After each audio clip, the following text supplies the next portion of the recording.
Real Madrid lost again. আমি জানি না আর এই টিমের সাথে কি এমন হয়েছে, কি চলতেছে টিমের ভিতর, প্লেয়ারদের এবার কি হয়েছে। But this is not my Madrid. এইটা সেই মাদ্রিদ না যে মাদ্রিদটাকে আমি চিনি বা আমি জানতাম। এই মাদ্রিদ প্লেয়ারগুলো সেই প্লেয়ার না যারা যে কোনো পরিস্থিতিকে পাল্টানোর ক্ষমতা রাখতো, যে কোনো পরিস্থিতিকে ওভারটার্ন করার ক্ষমতা রাখতো। এই প্লেয়ারগুলো সেই মেন্টালিটি নাই। This player are not my players are this team is not my team. আমি আমার টিমকে চিনতে পারতেছি না। যখন এমভাবে থাকতো তখন অনেক কিছু বলা হয়তো যে ভিনিসিয়াস এমভাবের জন্য অনেক চান্স ক্রিয়েট করতে পারে মুক্ত মুখ, কিন্তু কালকে তো এমভাবে ছিল না। Vinicius was the main man. তাহলে কি হইলো কালকে? কেন ভিনি কালকে পারলো না? ওই কালকে আমাদের মনে করেন যে পুরো জয়ের দৌড় থেকে আমাদের টাইনে নামায় আনছে Vinicius. Otherwise we have a good chance of winning. আমাদের সুযোগে আমরা জানতাম সিটি অনেক ভালো খেলতেছে, সিটি অবশ্যই গেম কন্ট্রোল করবে। আর একবার সিরিজ সেটেল হওয়ার সুযোগ পাইলে সিটি এই গেম কখনো ছাড়বে না। আর প্রথম 30 থেকে 35 মিনিট আমরা সেটা একদমই করতে দিই সিটিকে। আর উই আর জাস্ট ব্রিলিয়ান্ট। কিন্তু তারপরে একদম পুরো অ্যামোচারিশ দুইটা মিস্টেক, দুইটা গোল, আর তারপর থেকে সিটি অল ওভার আস। আর আমাদের প্লেয়ারদের ফাইনাল থার্টি মিস্টেক, সবকিছুর উপর একদম বিচ্ছিন্ন একটা ম্যাচ, পুরো বাজে একটা ম্যাচ। আর এর মধ্যে আবারও হারলো হোমে। আর আমার মনে হয় যে বার্নাব্যু ভিনিসিয়াসের উপর যে পেশেন্স আর ছিল সেটা হারাই ফেলছে। তো এই সব কিছু নিয়ে আলোচনা করবো এই ভিডিওতে। প্রথমত কালকে ম্যাচে স্কোরটা তো 2-1 হলেও কালকে আমরা খুবই বাজে খেলছি। বিশেষ করে ফার্স্ট 35 মিনিটের পরে we are not getting any chances. আমরা জাস্ট জিরো।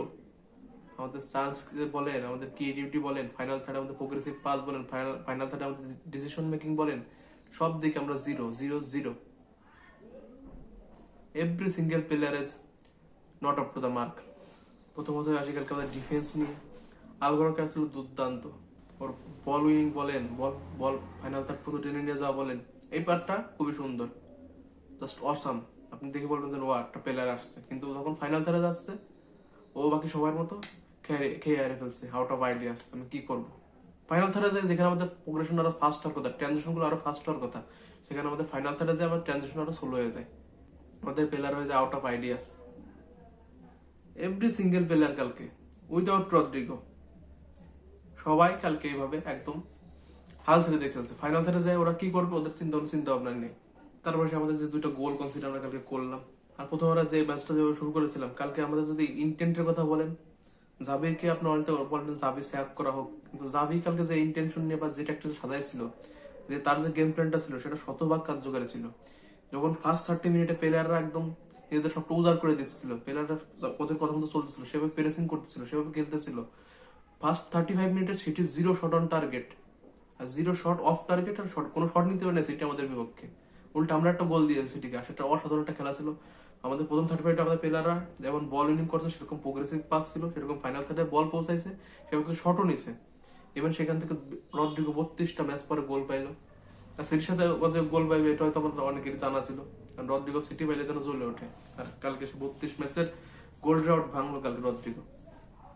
রদ্রিগো কালকে পুরো ম্যাচটা মানে বাকি সবাই একদিকে যেরকম নিচে টেনে নেওয়ার ধান্দায় ছিল, সেখানে রদ্রিগো একা সত্যের বিপরীতে খেলে গেছে কালকে পুরোটা ম্যাচ। কালকে যে আমাদের সুইচ প্লে গুলো করছে লেফট থেকে রাইট, রাইট থেকে লেফট, এই সুইচ গুলো প্রথম 35 মিনিটে মানে চোখে দেখার মতো, চোখ দাদানো ফুটবল। মানে মনে হচ্ছিল জাবি আলোনসোর টিম খেলতেছে এই 35টা মিনিট।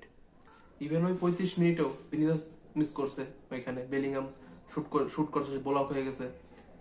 অনেকগুলো চান্স ছিল যেখানে আমরা হয়তো আরো বেটার করতে পারতাম, ভিনিসিয়াস আরো বেটার করতে পারতো, কিন্তু ভিনিসিয়াস জাস্ট কালকে ও মানে ধরে নিছিল। যখন জাবি আলোনসো হয়তো বলছে খেলার আগে আজকে আমি হেরে যাই, ঠকে যাও, তোমরা আজকে মতো ম্যাচটা ভালো মতো খেলো, কিন্তু আমাকে বিদায় মতো ভালো মতো দাও। সেখানে ভিনিসিয়াস বলছে থাক স্যার, আপনার কিছু ভালো লাগতেছে না, আপনার স্যাকের দায়িত্ব আমি নিজেই নিয়ে নিচ্ছি। আজকে এত মিস করা করবো যে আপনার স্যাক আমি নিশ্চিত করে ছাড়বো। সাথে তার বড় ভাই রুডিগার ছিলই, যেন সাউথ আফ্রিকা থেকে আমরা মাফিয়া ধরে নিয়ে আসছি। ওর ডিফেন্ডিং কম যেন রেসলিং বেশি করতেছিল। একটা ডিফেন্ডার দ্বারা সোজা হয়ে ডিফেন্ড কর, ওর ফাঁকে সবসময় এরকম হয়। তাহলে কি মানে ওদের একটা প্লেয়ার বগলে তোলা থাকতে সবসময়, তাহলে আমার কি মানে ডিফেন্ডিং করা? একটা এক্সপিরিয়েন্সের ডিফেন্ডার যদি এরকম থাকে, ও তো রাহুল হাসানের থেকে আইকিউ কম। রাহুল হাসানের কথা বলেন, কালকে যথেষ্ট ভালো করছে রাহুল হাসান ছিল। আমাদের ডিফেন্সে যদি আমরা বলি কালকে আমরা যথেষ্ট কম্প্যাক্ট ছিলাম, আমাদের মিস্টেক গুলো বাদ বাকি সময় যথেষ্ট কম্প্যাক্ট ছিলাম। আর রুডিগার হয়তো কালকে যেরকম খেলছে, রুডিগার খেলা ওই আমার একদম পছন্দ হয় নাই। ও ওর মতো একটা এক্সপিরিয়েন্স প্লেয়ার থেকে এরকম চাইল্ডিশ বিহেভিয়ার একদম মোটো অ্যাকসেপ্টেবল না। তারপর আমাদের মিডের থেকে, আমাদের মিড সমস্যা কোথায় জানেন? আমাদের মিডেই, আমাদের মিডটাকে আমরা কন্ট্রোল করতে পারি না। ইভেন মদ্রিচ আর ক্রুজ যাওয়ার পরে আমাদের মিডে যে কন্ট্রোলটা ছিল, যে কার্মনেসটা ছিল, আমাদের যে ক্রিয়েটিভিটিটা ছিল আমাদের মিডে, সেটা আমাদের মিডে আর এখন নাই। আমাদের মিড বলতে কিছুই নাই। ইভেন সোয়ামিন একটা সার্টেন স্ট্রেংথ পর্যন্ত যায়, কিন্তু সোয়ামিন এখনো ইয়াঙ্গার, ওর এখনো সেটেল পজিশন সেন্সটা একটু কম। সেখান থেকে সোয়ামিনই আসলে ওর জায়গাতে হয়তো ঠিকই করে, কিন্তু not up to the mark still. অনেক ভালো করে, অনেক ম্যাচ, কিছু কিছু ম্যাচে খারাপও করে, কিন্তু যে লেভেলে সোয়ামিনি অপারেট করে সেটা কখনোই টনি ক্রুজ বা মদ্রিচের লেভেলে না। তবে কালকে আমাদের মিডফিল্ডে একটা শান্তি ছিল কি, যখন সেবায়স ছিল, সেবায়স আর সোয়ামিনি যথেষ্ট ভালোভাবে ট্যাকল করে গেছে। ইভেন যতক্ষণ পর্যন্ত আমরা গোল কনসিড না করছি ততক্ষণ পর্যন্ত সোয়ামিনি আর সেবায়স আপ টু দ্য মার্ক ছিল। কিন্তু যখন আমরা গোল কনসিড করলাম তখন আমাদের প্লেয়ার পুরো খেয়ারে ফেললো। তারপরে আসি বেলিংহামকে নিয়ে। কালকে বেলিংহাম কালকে যে একটা সিটার মিস করছে, মানে ওইটা একদম বল ফুট অন দ্য প্লেট, সেক্ষেত্রে আমরা প্লেট থেকে আমরা খাবার টোটাই খাইতে পারলাম না, বেলিংহাম সেটা খাইতে পারলো না, সেরকম একটা অবস্থা। Bellingham should have done way better there, way better. Bellingham কি করলো? জাস্ট প্লেয়াররা জিনিস চিপ করতে চায়, বেলিংহাম চিপ করতে চায়, একটা শট নিয়ে রদ্রিগেজ একটা শট নিল, একদম গোলকিপারের কাছে, গোলকিপার নিচে হওয়ার সুযোগ পাচ্ছে, কারণ ডোনারুমা বড় মানুষ, ওর নিচে হওয়ার সুযোগ খুব কম আসবে সেখানে। একটা এভাবে একটা ক্লোজ রেঞ্জ একটা 2 মিটার দূর থেকে একটা শট নেয়, সেখানে তোরা সবাই চিপ করতে দেয়, সবাই চিপ করতে দেয়। আর প্রথম 25 মিনিটে যাই হোক আমরা গোল খাওয়ার আগ পর্যন্ত দুর্দান্ত খেলছি, মনে হয় একদম 14 মনে হচ্ছে রিয়াল মাদ্রিদ খেলতেছে জেনুইনলি। আমাদের মিস গুলো বাদে মনে হচ্ছিল সত্যি রিয়াল মাদ্রিদ খেলতেছে। তবে কালকে আমার একটা ম্যাচে একটা জিনিস খারাপ লাগছে, যে আমরা গঞ্জালো গার্সিয়াকে রাখছি, আমরা একটা প্রপার নাম্বার 9 রাখছি আমাদের ডি বক্সের ভিতর, একটা proper Fox in the box. তাহলে আমরা যখন গঞ্জালো গার্সিয়া ছিল কেমন আমরা তাকে বল পাস দিই নাই। ইভেন বেলিংহাম যে চিপ পাসটা করলো, যদি ওইখানে গঞ্জালো গার্সিয়ার জায়গা এমবাপে থাকতো, তাহলে কি বেলিংহাম ভাবতো না যে আমি নিজের ফুটটা না নিয়ে বা চিপটা না করে এমবাপেকে পাসটা দিই, নাকি গঞ্জালো গার্সিয়ার নামের নিচে ভার নাই বলে তাকে পাস দেওয়া যাবে না? ইভেন গঞ্জালো গার্সিয়া সাব হয়ে যাওয়ার পরে তারপর করস আসছে 2-1, তখন ক্যারাস 2-1 করস করছে। ক্যারাসের কি মাথায় এইটুক থাকে না যে আমাদের ফাইনাল থার্ডে তুই একটা ফুল ব্যাক, ওর কাজে হলো ফ্রন্ট লাইনের সাথে ভিনির সাথে কম্বাইন করা, বেলিংহামের সাথে কম্বাইন করে খেলা, ক্রস দিয়া। এখানে আমাদের আজকে একটা প্রপার নাম্বার 9 আছে, হেডারে যথেষ্ট ভালো, তাহলে সেখানে কেন গঞ্জালো গার্সিয়া থাকতে আমরা একটা ক্রস দিতে ওকে দিতে পারলাম না? কেন ওকে একটা ভালো পাস ডিবক্সে আমরা দিতে পারলাম না? এটা কি গঞ্জালো গার্সিয়ার দোষ যে ও বল পাই নাই, না এটা আমাদের উইঙ্গারদের দোষ, আমাদের মিডফিল্ডারদের দোষ? অবশ্যই আমাদের মিডফিল্ডারদের দোষ। তারপরে আমরা আসি আমাদের প্রথম গোলটা নিয়ে। মানে কপাল যেদিন খারাপ থাকে সেদিন বিশ্বের সেরা মানুষের কাছ থেকেও মিস্টেক হয়ে যায় হয়তো। কালকেও ঠিক তাই হইলো, মানে যে কোর্তোয়ার কাছ থেকে আমরা মানে রিলাই করি যে কোর্তোয়া আছে মানে আমরা সেফ, সেই কোর্তোয়া কালকে মিস্টেক করে বসলো। মানে কপাল এতটাই খারাপ চলতে পারতো মাদ্রিদে যে কোর্তোয়ার কাছ থেকে মিস্টেক দেখা লাগতেছে, আনবিলিভেবল। কিন্তু তারপরে কোর্তোয়া যেগুলো, তারপরেও কালকে আমরা যদি ম্যাচে আমরা সম্মানজনক একটা স্কোর হেরে থাকি, যেখানে 2-1 হয়েছে মাত্র, সেখানে আরো অনেক অনেক বেশি হইতে পারতো, অনেক বেশি হইতে পারতো স্কোরটা। সেখানে 4-1, 3-1 বা 5-2 হইতে পারতো, 5-1 হইতে পারতো। সেটা হয় না কি জন্য? শুধুমাত্র কোর্তোয়ার জন্য। যদি আমরা কোনোভাবে ম্যাচ টিকেছিলাম, যদি একটা প্লেয়ার জন্য ম্যাচে টিকে থাকতে পারি, সেটা হলো কোর্তোয়া।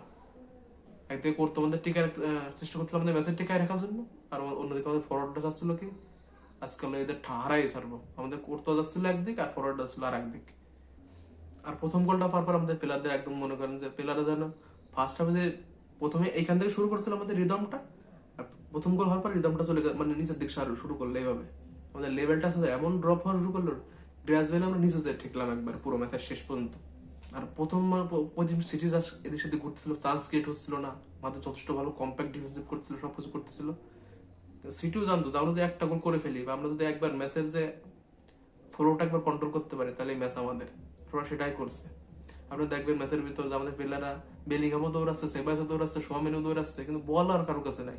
আর সিটি এটাই করে ভাই, সিটি ওরা বল একদম 4 বাড়িতে ঘুরাই নিয়ে বেরোবে, আপনার ডিফেন্সারের অ্যাটেনশন ড্র করবে যার সময়ের কাছে, তাহলে তার একটা ফাঁক দিয়ে বল বের করে দেবে। আর ওরা পুরো ম্যাচে এটাই করছে, সবাই কুত্তার মতো হেডলেস চিকেনের মতো দৌড়াই বেড়াইছে, কিন্তু বল আর আমাদের পায়ে আসে না। আর আমরা পেরেসও করতে পারি না, পেরেস করে হাফ পেরেস আমরা একটা সার্টেন স্ট্রেংথে কালকে পেরেস করছি। মাঠের 3টা পার্ট হলো ফ্রন্ট, মিড এবং ডিফেন্সিভ ব্লকে থাকলে আমরা মিড ব্লক থেকে আমরা প্রেসিং গুলো করছি সবসময়। আর প্রেসিং গুলো কখন খারাপ হইলো? যখন আমরা সেবাস কোঠায় আড্ডাগুলো নামালাম, দাবি অংশ তো ভাবতেছিল যে এখানে আমরা একটু ক্রিয়েটিভিটি দরকার, কিন্তু দাবি অংশ এটা বলে গেল যে যখন আমরা সেবাস কোঠায় আড্ডাগুলো নামালাম তখন হয়তো আপ ফ্রন্টে ক্রিয়েটিভিটিটা কিছুটা পারলো, আমাদের ডিফেন্সের নিচে মিডফিল্ডে ফাঁকা হয়ে গেল এটা একবার ভাবলো না। তারপর গঞ্জাল গার্সা সাব করে এন্ডিক আসলো, তারপর ইব্রাহিম আসলো, কিন্তু সেরকম কাজের কোনো কাজ হয়েছে? সবাই শুধু ডি বক্সের বাইরে প্যাস আসছে, কাটব্যাক করতেছে যখনই, কখন যখন ডি বক্সের ভিতর কেউ নাই তখন কাটব্যাক করতেছে। কাটব্যাক করে কি করতে যখন দুইজন প্লেয়ার দাঁড়ায় আছে, কারণ সিটি একদম ডিফেন্সে গেলে খুবই কম্প্যাক্ট ছিল, এমন না যে সিটি খুব ভালো ডিফেন্স করে, অবশ্যই আমাদের অনেক অনেক চান্স ছিল, সেখান থেকে আমার অবশ্যই আমাদের স্কোর করা উচিত ছিল। বিশেষ করে এরকম একটা বিগ ম্যাচে আমাদের ডিফেন্স আমাদের ফরওয়ার্ডদের এরকম ফল্ট করা কখনোই কাম্য না, কিন্তু প্রচুর কালকে আমাদের মিস্টেক হয়েছে। ইভেন বেলিংহাম বলেন, ভালভার্দে বলেন, সবাই কোয়ার্টারের শট একদম ভালো যাচ্ছিল না। ইভেন যা একটা দুইটা ভিআর পরে একটা এন্ডিকেটা চান্স হয়েছিল যেটা পোস্টে লাগছে, ওই গোলটা হয়তো গোল হইতে পারতো, খুব ভালো একটা চান্স ক্রিয়েট করছিল আলভারো ক্যারাসের পাস থেকে এন্ডিকের হেডারটা, কিন্তু শেষ পেশে আর কোনোটাই কাজে লাগে নাই। আগেরকার যেগুলো সাব ছিল এর একমাত্র এন্ডিক বাদে কেউ সেরকম ভাবে ইম্প্যাক্ট রাখতে পারে না। ইম্প্যাক্ট কেবল এন্ড্রিকে ইম্প্যাক্ট রাখছে সেমন কথা না, কিন্তু এন্ড্রিক অন্য দেশে যথেষ্ট ভালো খেলছে কম্পারেটিভলি। আপনি বলেন সিটিকে আমরা আটকাতে সক্ষম হয়েছিলাম নাকি? আমি বলবো মানে মোস্ট অফ দ্য টাইম, কিংবা 70% অফ দ্য টাইম হ্যাঁ। কালকে আমাদের বড় বড় ওদের থ্রেট ছিল, আপনি এদিকে রায়ান চার্কি বলেন, ফিল ফুডেন বলেন, তারপর হল্যান্ড বলেন, সবাইকে আমরা আটকাইতে সক্ষম হয়েছিলাম, সবাইকে। ইভেন আমাদের গেম প্ল্যান একটা সার্টেন পয়েন্ট পর্যন্ত কাজ করতেছিল, যতক্ষণ পর্যন্ত আমাদের মিস্টেক করে আমরা গোলগুলো কনসিড না করছি। বিশেষ করে সেকেন্ড যে আমরা পেনাল্টিটা কনসিড করলাম, রুডিগারে ওইরকম ভুল একদম জাস্ট আমার এখনো মাথা থেকে যাচ্ছে না, এরকম একটা টিমের মোস্ট সিনিয়র প্লেয়ারের কাছ থেকে এরকম একটা ভুল কি করে হয়? জাস্ট ফালতু ডিফেন্ডিং, শুধু ডিফেন্ডিং ওদের রেসলিং করতে আসছে, ফালতু ফালতু ফালতু। কালকে সিটি ডিফেন্সে যথেষ্ট ভালো ছিল, আর ডিফেন্সে ভালো করবে না এবার কেন? ওরা খুব কম্প্যাক্ট হচ্ছে, মানে সবার সাথে কমিউনিকেশনটা কত ভালো সেটা ভালো। আর আমাদের প্লেয়ারদের আপ ফ্রন্টে কোনো কমিউনিকেশনই নাই, ওরা যে কি করতেছে নিজেদের কেমিস্ট্রিতে থাকে সেই কেমিস্ট্রিটা নাই, ওদের তো কোনো হাঙ্গার নাই, কোনো মেন্টালিটি নাই, কোনো জয়ের যে একটা বেজের জন্য খেলতেছে সেটা নিয়ে কোনো রেসপন্সিবিলিটি নাই, কিচ্ছু নাই। কালকে সিটির একমাত্র ডোকু বাদে সিটির অন্য কোনো প্লেয়ারকে আমাদের সেভাবে থ্রেট ক্রিয়েট করতে দেখা যায় নাই। অনেকদিকে ওরাইলি ছিল, কালকে দুর্দান্ত একটা ম্যাচ খেলছে, যত ফ্যান্টাস্টিক ছেলেটা, কিন্তু তা বাদে ডোকু আর নিকো গঞ্জালেস এক সার্টেন পর্যন্ত খুবই ভালো ছিল। তবে ফ্রন্টে যারা আমাদের মোস্ট অফ ডেঞ্জার ক্রিয়েট করছে তার ভিতর ডোকু ছিল এক নম্বর। আর ডোকু ওকে আটকানোর জন্য আমাদের হয় না ফিল্মের মতো ভিলেন আসে বা হিরোকে মারতে আসে, ভিলেনরা এক একজন করে যায়, তুই যা তুই যা। প্রথমে আর্দাগুলা যাচ্ছে, আর্দাগুলা মুখ কালা করে চলে আসতেছে, তারপর ভালো লাগতে যাচ্ছে, ভালো লাগতে মুখ কালা করে চলে আসতেছে, অ্যাসেনজিও যাচ্ছে মুখ কালা করে চলে আসতেছে, তারপর বেলিংহাম যাচ্ছে, বেলিংহাম ফাউল করতেছে, তারপর ঠেকাচ্ছে। এই হলো কালকে কাহিনী হয়েছে। ডোকু কালকে যেরকম চান্স ক্রিয়েট করছে, মানে আমাদের ডিফেন্স পুরো সিরিফ হয়েছে ডোকু একাই। আর অন্যদিকে আমরা যে ক্রিয়েট করতে পারছিলাম না কিছু এমন না, আমরা যথেষ্টবার ফাইনাল থার্ড পর্যন্ত গেছি, কিন্তু ওইখানে কি আমাদের প্লেয়ার যে পাসিং যে ক্ষমতা, আমাদের প্লেয়ার যে কতটা মানে মন বুদ্ধের একটা প্লেয়ার, মানে মাথায় গু ভরা, সেটা গেলে প্রমাণ পাইলো। মিনিসার যে কি করবে টের পায় না, বল এত সময় হোল্ড করে রাখে যে আমাদের প্লেয়াররা পাস দেবে, তার আগে ডিফেন্ডার দাঁড়ায় পড়ে। এগুলো কারণ একদম ফাইনাল থার্ডে যে ব্যাক পাস দিয়ে ফেলবে না এদিক পাস দেবে, মানে ওটা ক্রস দেবে সেটাও মাথায় থাকে না। ইব্রাহিম একদম সেম কাহিনী, বেলিংহাম একদম সেম কাহিনী। ফাইনাল থার্ডে যায় ডিসিশন মেকিং এত অভাব, এত মানে কনফিডেন্স লো। তবে কালকে যদি ম্যাচ আমাদের কেউ একা হাতে আড়াই থাকে, সেটা হলো ভিনিসিয়াস। এত পরিমাণ শট মিস করে কেউ, আমি জীবনে কোনোদিন উঠে রাখতে বুঝতে পারতাম না। ইভেন যে কর্নারটাও ওখানে কি করছে, ও সোজাও দাঁড়ায় থেকে কিন্তু শুট মারতে পারে, ও কি করছে না একগিরি করতে যায়, ওভারহেড মারতে চাইছে ওইটা, ও কি জন্য এই সোজা পথে কি জন্য পিছনের মধ্যে ঘুরতে গেল, এই শটটাও মিস করলো। আর আরো এই খেলে এইভাবে খেলে ও 30 মিনিট খেলাড়ি চায়।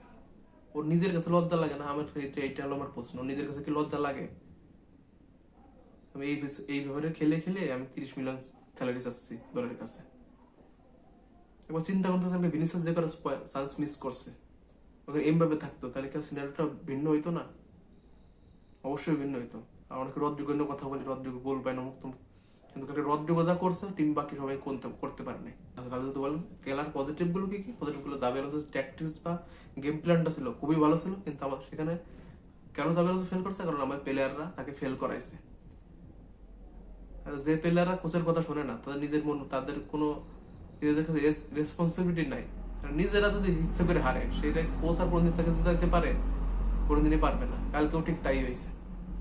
এখন কিছু করা কথা বলি, হয়তো অনেকের খারাপ লাগবে, কিন্তু ভিনিসিয়াসকে যত তাদের সম্ভব সেল করে দেওয়া হোক। ভিনিসিয়াস ক্লাব লেজেন্ড, অমুক তমুক অনেক কিছু, ওর জন্য আমরা দুটো এক্সেল দিচ্ছি, সবই মানি ভাই, কিন্তু রিয়াল মাদ্রিদের একটা প্লেয়ার এভাবে খেলতে পারে না, এত বাজে খেলতে পারে না, এত লো অন কনফিডেন্স, এত out of form Real Madrid player হইতে পারে না। সে একজন আনডিস্ট্রিবিউটেড স্টার, তাকে সাব করানো যাবে না, 90 মিনিট খেলবে। কালকে তুমি খেললে না 90 মিনিট, তাহলে কেন অত মিস, কেন অত কনফিডেন্স লো, কেন এই ফাইনাল থেকে ক্রিয়েটিভিটির অভাব, কেন তুমি ফিনিশ করতে পারতেছো না এখন? এটা ভিনিসিয়াসকে ভাবায় না, আমি জানি না সঠিক। আমাদের এখন উচিত যে ভিনিসিয়াস থেকে মুভ অন করা। কেউ যদি ভিনিসিয়াসকে একা একা না নিতে চাই, ওর সাথে ফেরান গার্সিয়াকে অ্যাড করে দেওয়া হোক, নয়তো ফেরল্যান্ড মেন্ডিকে অ্যাড করে দেওয়া হোক। যে ভাই তোরা নে, ভিনিসিয়াসকে পারলে পরে নে, সাথে একটা ফ্রি নে, কিন্তু ভিনিসিয়াসটাকে নিয়ে নে, তাছাড়া উপায় নেই। আর বেলিংহামকে আরো স্পেসিফাই হইতে হবে তার রোলে, যে সে কি রোলে খেলতে চাই। আর মিডফিল্ডে আমাদের একদম ফাঁকা, মিডফিল্ডে আমাদের শুধু অ্যাটাকিং মিড ক্যামে ভরে রাখছি। আমাদের যার ক্রিয়েটিভ মিড লাগবে, এটা জুবিল মেন্ডি হয়তো হইতে পারতো, জাবেন রিকোয়েস্ট করছিল যে জুবিল মেন্ডিকে আনো, কিন্তু আমাদের বোর্ড বললো কি আমাদের যা মিডফিল্ডে যথেষ্ট। আলুয়া মিটিং, বুঝলে, কিচ্ছু যথেষ্ট না, সবগুলো এক প্রোফাইলের প্লেয়ার। আর্দাগুলার একজন এক ম্যাচে ভালো খেলে, আর ম্যাচে ভুলে যায়, সে কি করবে বোঝে না। সামনে যায়, আমি বল পাই ধরে রাখতেছি, এদিকে দেখতে দেখতে বল আসে চোদন মেরে নিয়ে চলে যায় আর একজন। বেলিংহাম একদম সে ফ্রন্টেই থাকবে ডিফেন্সিভে, খালি দৌড়ে বেড়াবে, হ্যাঁ হ্যাঁ হ্যাঁ হ্যাঁ করে দৌড়ে বেড়াবে, তার কোনো ক্ষমতা নাই।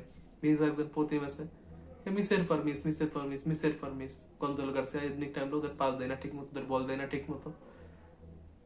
আর আমাদের মিড বলতে কিছু নাই, প্রতি ম্যাচে মিডের মারা খাই আমরা। আমাদের প্রতিটা বিল্ড আপ করতে গেলে আমাদের করতে থেকে শুরু করতে, আর এত পরিমাণ লং বল দিয়ে আমরা লং বল পাবো, উইন করবে কেটা? সব টিমে বাট্টু বাট্টু বাট্টু, ভারত দিয়ে সামনে, রুবিনদের সামনে ওরা টেকে। একটা পয়েন্টে দেখলাম হল্যান্ড ট্যাকেল দেওয়ার জন্য কর্নারে আর্ধা গোলের ডাকছে, হল্যান্ড আর্ধা গোলের ছোট বাইরের মতো এরকম এরকম এরকম দিচ্ছে, মানে হাস্যকর জিনিস সব করতেছে। সেট পিসে এত দুর্বলতা, টিম অনেক কিছু পাল্টাতে হবে। তবে একটা কথা সার্টেন, আমি জাভি আলোনসোর জন্য কিছু আসছে না, সেটা সবগুলোর গিল্ট হলো মেনগুলো প্লেয়াররা। ওরা দৌড়ায় না, ওদের কোনো হাঙ্গার নাই, কিচ্ছু নাই। ভিনিসিয়াস স্কাউট করতে হবে, করতেই হবে, এরকম হলে আর চলতেছে না। যেভাবে খেলতেছে, তো সে তার খেলা পরিবর্তন না করতে পারে, তাকে আর টিমে আর খেলা দরকার নেই, আমাদের মুভ অন করতেই হবে। সামনে জানার ট্রান্সফার উইন্ডো, এছাড়া উপায় নেই। আপনি ভিনিকে ডিপেন্ড করতেই পারেন, কিন্তু এই ভিনিকে ডিপেন্ড করার কোনো মানে হয় না। আর কালকে যদি সিটি না যেত তাহলে হয়তো কিছু উদ্ভট হইতো, কিন্তু কালকে সিটি জিতছে, উদ্ভট কিছু হয় নাই। মাদ্রিদের ফর্মে আছে, আমাদের ডিফেন্ডার নাই, কিচ্ছু নাই। তারপর যে ফাইটটা দিয়েছিলাম ফার্স্ট 35 মিনিট, আমাদের ভুলগুলো করার আগে আমরা যথেষ্ট ভালো ছিলাম। যদি আমরা আমাদের প্রথম 35 মিনিটে ইন্টেন্টে সারা বছর খেলতে পারি, সব প্রতি ম্যাচে, তাহলে তার 80% বা 70% দিই, তাহলে যে কোনো ম্যাচ আমরা বের করে নিয়ে আসতে পারবো। তা বাদে হচ্ছে না। আর জাবের হচ্ছে তার আইডিয়া ঠিকই আছে, জাবের আইডিয়াগুলো যথেষ্ট পারফেক্ট, শুধু জাবের সাপোর্ট করতে হবে। তবে প্লেয়ার সেগুলো করতে পারে, তাহলে আমরা সামনে আরো ভালো দিক আসতেছে। আর একটা কথা, যারা আমাদের ডাউট করতেছে, এর মধ্যে আরো খারাপ সময় দেখছি আমরা, সেই সময় কেটে গেছে, এই সময়টা কেটে যাবে, কিন্তু মাদ্রিদ থেকে যাবে। আর মাদ্রিদ কাম ব্যাক করবে, এটা আপনি দেয়ালে টানায় রাখেন, ফোনের ওয়ালপেপার সেভ করে রাখেন, যে সবখান সেভ করে রাখেন, মাদ্রিদ কাম ব্যাক করবেই। তারা মাদ্রিদের উপর ডাউট করতেছেন, ডাউট করতে থাকেন, মাদ্রিদ কাম ব্যাক। আর এই ম্যাচটা আপনার কি মতামত? ভিনিসিয়াসকে আউট করতে হবে নাকি জাভি আলোনসোকে আউট করতে হবে? কোনটা মনে হয় আপনাদের? অবশ্যই জানাবেন। সাথে কিন্তু উসমান দেন বিয়ন্ডের। আমাকে সাপোর্ট করতে চাইলে অবশ্যই চ্যানেলটিকে সাবস্ক্রাইব করবেন। আর লাস্টে একটা কথা বলতে চাই, আলা মাদ্রিদ নেদামাস, মামোস।